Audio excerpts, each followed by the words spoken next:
بسم الله الرحمن الرحيم. بصي بقى، تعالي معايا. انا النهارده هقول لك وصفتين في فيديو واحد وفي اكله واحده تقدري تفصليهم الاتنين عن بعض زي ما تحبي.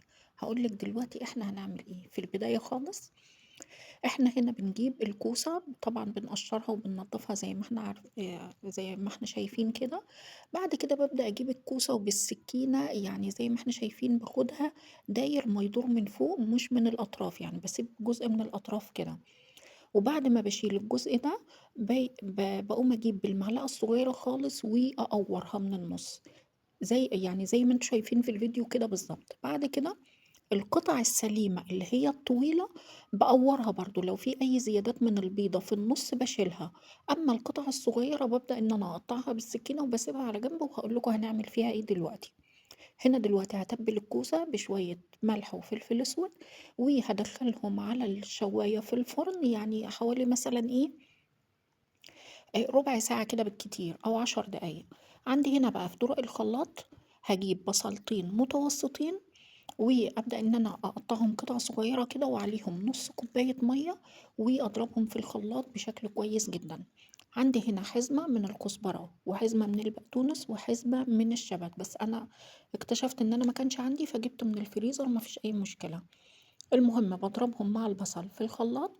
بعد كده عندي هنا بقى نُص كيلو مفروم، أبدأ أحط حتة بحتة وأضرب في الخلاط، ولو احتاجت مَيّة وأنا شغالة باحط، يعني النُص كيلو تقريبًا بيحتاج معايا كُلّه على بعضه حوالي كوباية مَيّة.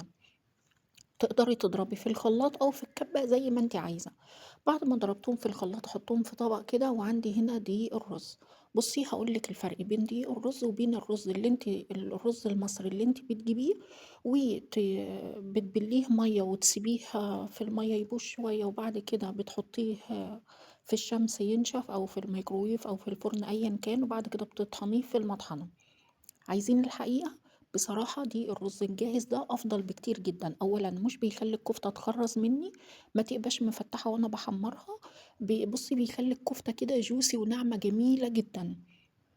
أنا حطيت على الخليط بتاعي هنا كوبايتين ونُص من الرز، تقدروا تحطوا كوبايتين بس، هي كانت يعني أنا بصراحة النُص كوباية ده يعني جِه زيادة شوية، بس ما فيش مشكلة، لإن كانت المَيّة زيادة معايا شوية وأنا باضربها في الخلاط.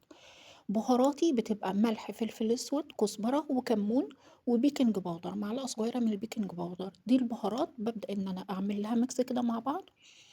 وعندي هنا بقى وأنا شغّالة كُلّه مرّة واحدة كده، بصلة باحمّرها وبعد كده باحُط عليها الطماطم، صلصة، وباحُط عليها ملح، فلفل أسود، كزبرة وكمون، وباسيبها تتسبّك على جنب. وهي بتتسبّك أنا شغّالة باصبّع الكفتة، باعملها بقى مدوّرة، باعملها طويلة زي ما إحنا عايزين. العيال كانوا عايزينها مدوّرة علشان تبقى شبه كرات اللحمة كده. بعد ما التسبيكة ما بتتسبك باحط فيها الخليط بتاع الكوسة اللي أنا كنت مطلعاه، اللي أنا كنت مقطعاه بالسكينة كده، والحشو بتاع الكوسة، وباسيبهم ياخدوا ويدوا على النار شوية حوالي مثلا ربع ساعة. بعد كده بقى بجيب البايركس اللي أنا هشتغل فيه، وأحط خليط الكوسة ده في تحت بس. وأنا بحطه بحاول على قد ما أقدر إن أنا محطش صلصة كتير، يعني بسيب الصلصة على جنب شوية. بعد كده بارُص فيه الكوسة اللي أنا طلّعتها من الفرن، طبعًا كانت وقتها اتعملت، والصلصة على جنب كده في الحلة.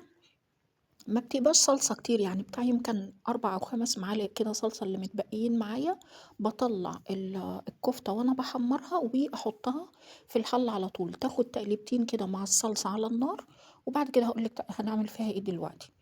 عندي هنا بقى اللبن بيغلي في المقلاية، حطيت معلقتين سمنة، عليهم معلقتين من الدقيق، وبعد كده باحطهم على اللبن بعد ما بيغلي، واحط ملح وفلفل اسود، والملح يبقى حاجة بسيطة خالص علشان البشاميل ما يكونش مالح معانا. دلوقتي البشاميل بيتعمل في الجنب اهو، والكفتة كانت خلاص اخدت غلوتين كده مع الصلصة على النار. اجيب بقى الكفتة وابدأ ان انا احطها كده على الكوسة. كل واحدة مثلا بتاخد 2 3 زي ما تاخد. بشيلها في جنب كده، وطبعا الاطراف دي قطع الكوسة اللي كانت طويلة اللي انا قلت لكم برضو بنقورها وبنسيبها. ببدأ ان انا احطها في الاطراف كده، واحط عليها باقي الكفتة. البشاميل خلص معايا، بابدأ إن أنا أحطه على الوش كده وأدخّلها الفرن بقى، ما بتاخدش وقت كتير في الفرن، هي يا دوب من تحت بس حوالي ربع ساعة، وبعد كده أبدأ إن أنا أشغّل الشواية. ودي بقى بُصّي أحلى كفتة رز بكوسة بالبشاميل، بدل ما بتقعدي بقى تحمّري الكوسة وتاخد زيت كتير على النار وتبقى مليانة زيت وطعمها مش حلو، لأ دي أحلى طريقة للكوسة بشاميل.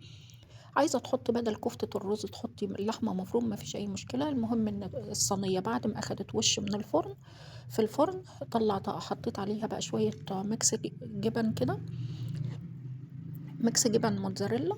وبعد ما أخدت وش بسيط كده من الجبنة الموتزاريلا طلعت من الفرن زي ما احنا شايفين كده مبقبقة اهي، لسه بصي مولعة نار.